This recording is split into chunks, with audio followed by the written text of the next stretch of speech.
We did CT of the head to kind of figure out what's going on. The CT showed some changes. We could see a little bit of blood. We could see some edema, which is like swelling.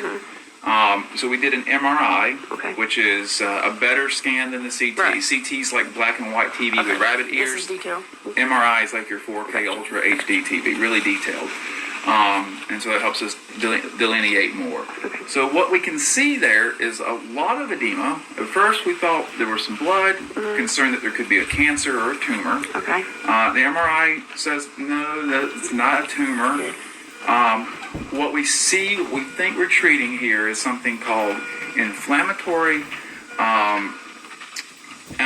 cerebral amyloid angiopathy, right? Okay. Which is a lot of big words that don't mean very much. Okay. What that actually is the arteries in the brain.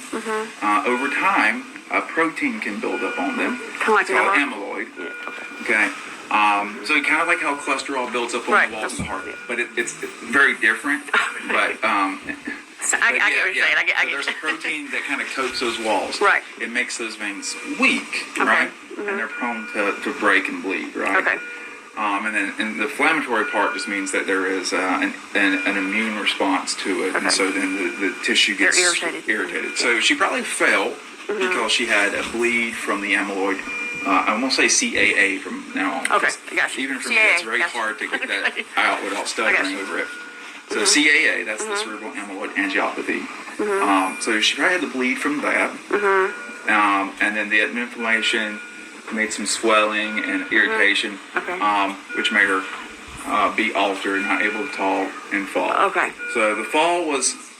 because of this. Was because of this, I got you. not this is because of the fall. Okay. So it was... So there was a pre-existing thing. The CAA caused the bleed caused the fall. Gotcha. All right.